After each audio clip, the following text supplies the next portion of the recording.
جس نے اپنی لنگڑی اور لولی اور اپاہج اور آنکھوں سے اندھی ماں، بوڑھی عورتیں بھی ہوں گی، سنیں تمہارے مطلب کی بات، آنکھوں سے اندھی، ہاتھوں سے کوڑی، پیروں سے لنگڑی، اپنی ماں کو اس نے اپنے کاندھے پر بٹھایا، اپنی کمر پر لادا اور عمرے کے لیے لے گیا اور خانہ کعبہ کا طواف کر رہا ہے۔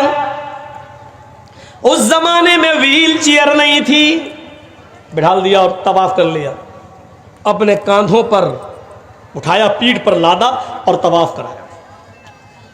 ایک چکر ہو گیا، دو چکر ہو گیا، تیسرا چکر ہو گیا، چوتھا چکر ہو گیا، پانچواں چکر ہو گیا، چھٹا چکر پورا، اور ساتواں چکر لگاتے لگاتے اس کی مٹھ بھیڑ حضرت عمر سے ہو گئی۔ ساتویں چکر میں عمر فاروق مل گئے۔ اس نے کہا امیر المومنین، یہ میری ماں ہے، میں نے اپنی بوڑھی ماں کو اپنے کاندھے پر بٹھا رکھا ہے، اپنے پیٹھ پر لادا ہے، اور میں کعبے کا طواف کر رہا ہوں۔ ساتواں چکر ہے، اس کے بعد میں صفا اور مروہ کا چکر بھی لگاؤں گا، سعی بھی کروں گا۔ امیر المومنین، میری ماں لیٹرین کرتی ہے، اس کی گندگی کو میں صاف کرتا ہوں۔ میری ماں ہاتھوں سے کوڑی ہے، میں اپنے ہاتھ سے کھانا بنا کر اپنی ماں کو کھلاتا ہوں۔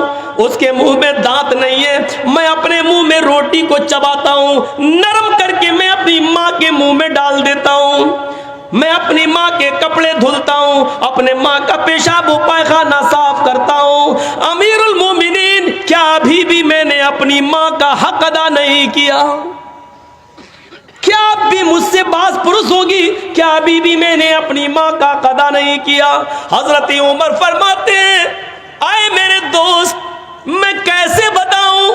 اس نے کہا امیر المومنین سچ بتائیے، کیا ابھی بھی میں نے اپنی ماں کا حق ادا نہیں کیا؟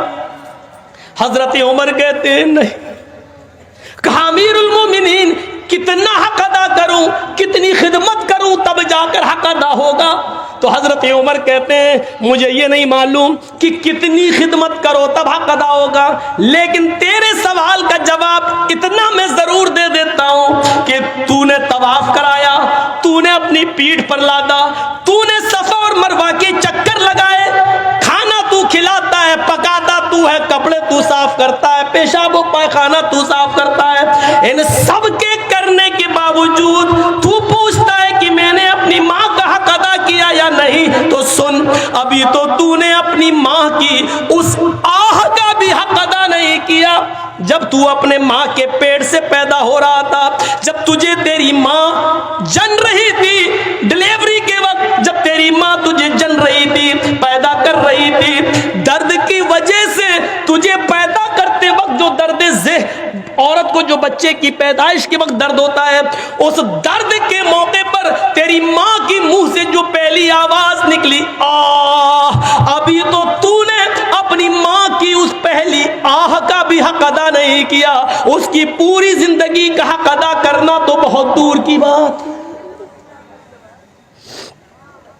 اس واقعے سے اندازہ لگا سکتی ہے آج کی نوجوان نسل اپنی ماں کی وہ کتنی خدمت کر رہی ہے، اور تم اپنی ماں کو اس وقت چھوڑ دیتے ہو اپنی بیوی کے کہنے پر جب اس وقت اس کو تمہاری سب سے زیادہ سخت ضرورت ہوتی ہے۔